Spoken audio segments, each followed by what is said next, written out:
what was most advantageous to you to get to where you are now, where you wanted to be, is now the thing that is preventing you from getting where you're trying to go.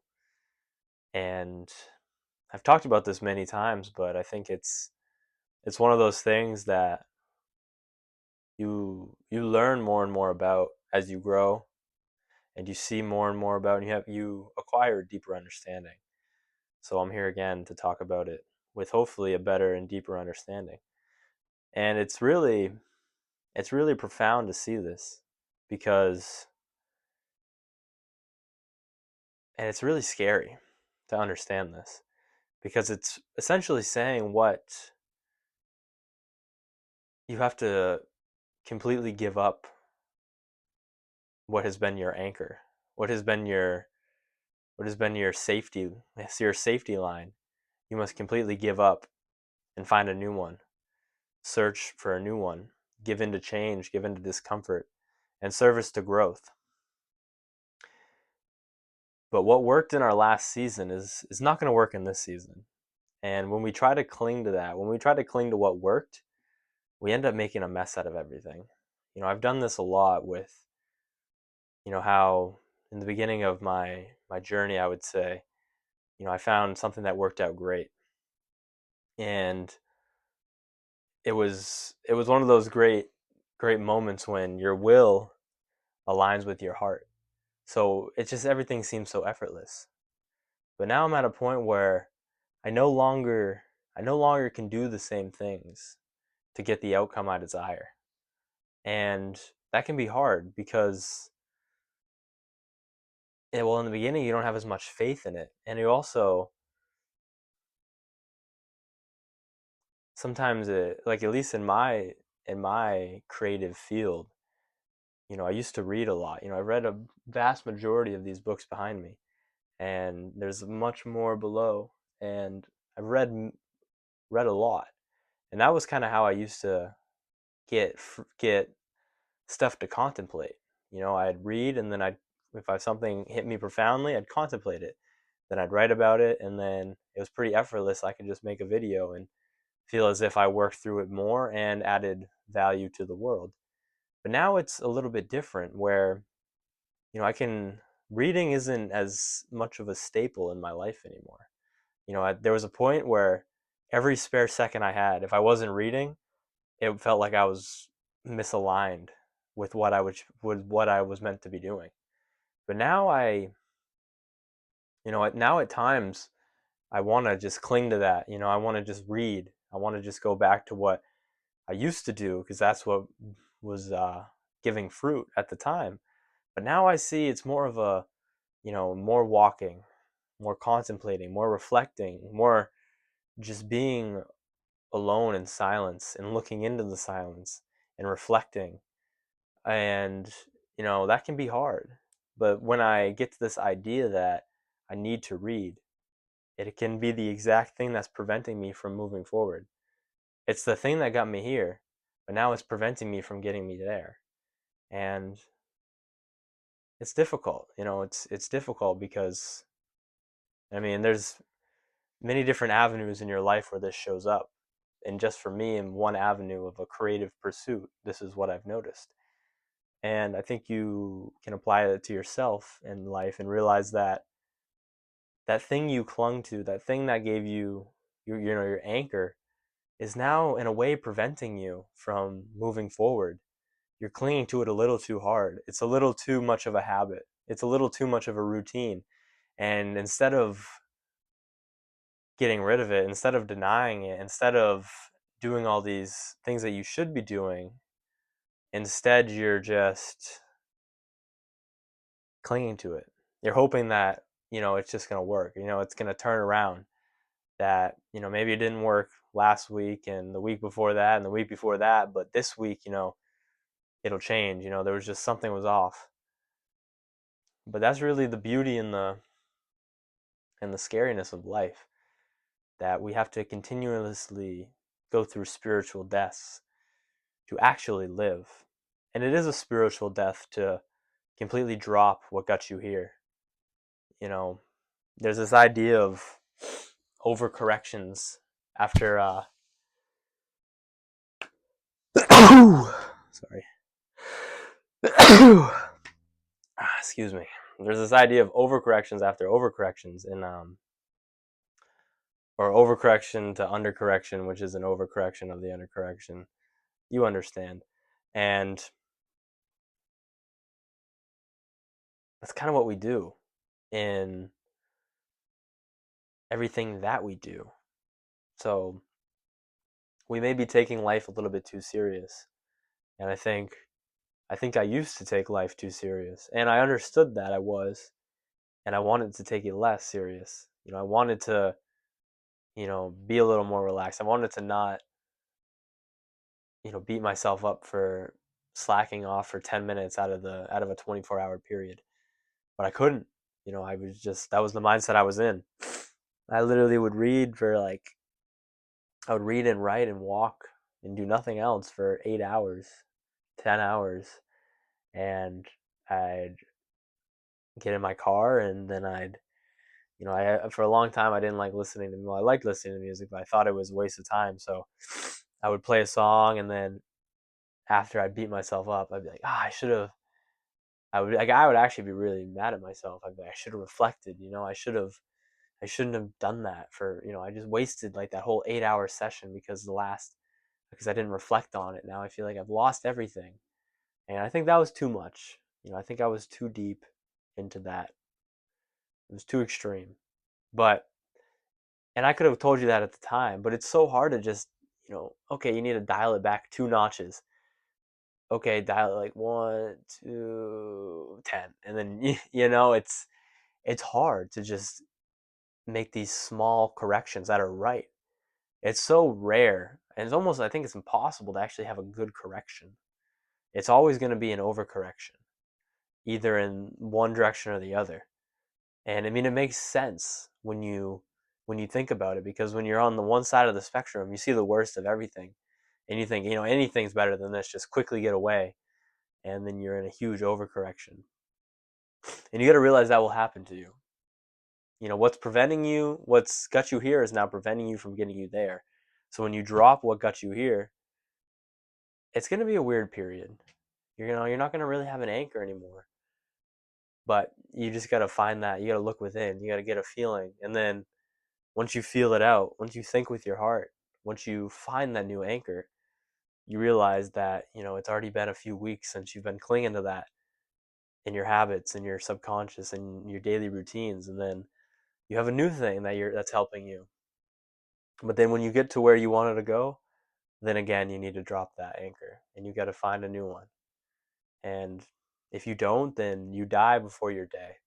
There's an idea of that we we either keep changing, we keep having these spiritual deaths, we keep going through like metamorphoses,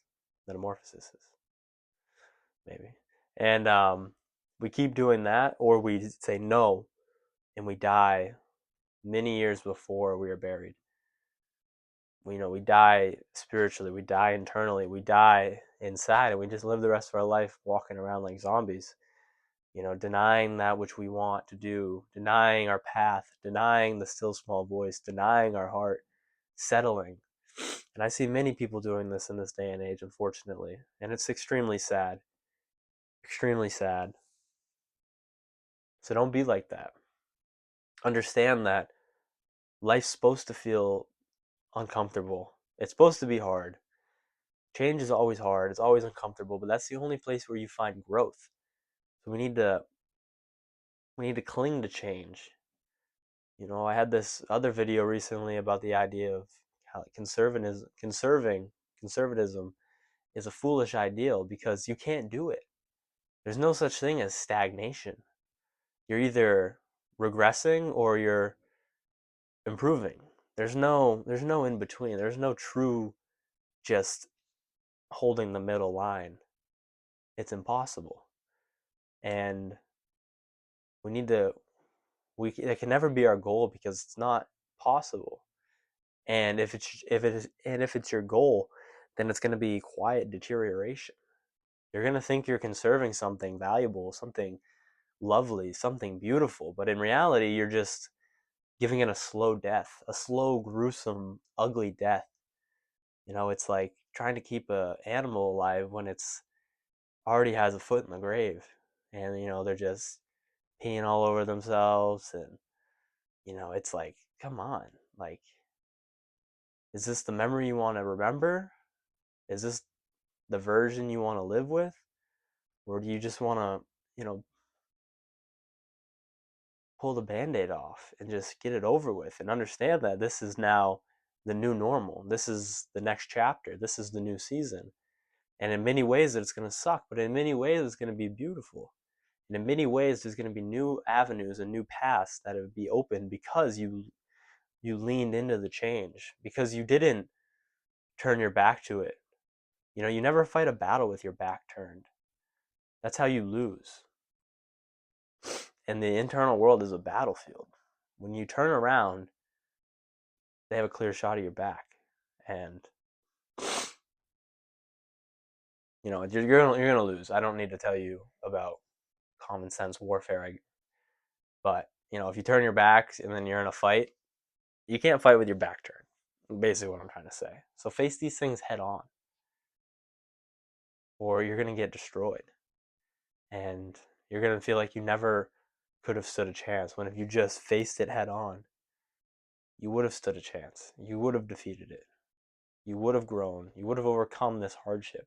You would have changed, and you would have gotten one step closer to becoming who you are, to living a life true to yourself.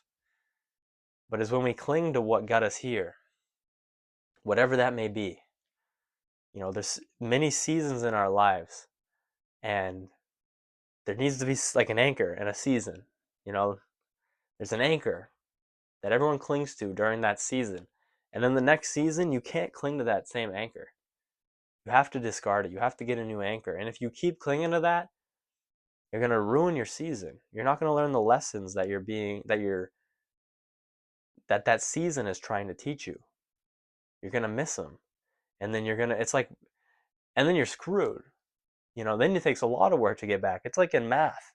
I remember I'm naturally, I would say, pretty decent at math, at least mental math. I never had one day I'm going to really sit down and advance my knowledge in mathematics, but I, I'm very good at mental math. I can do a lot of math in my head.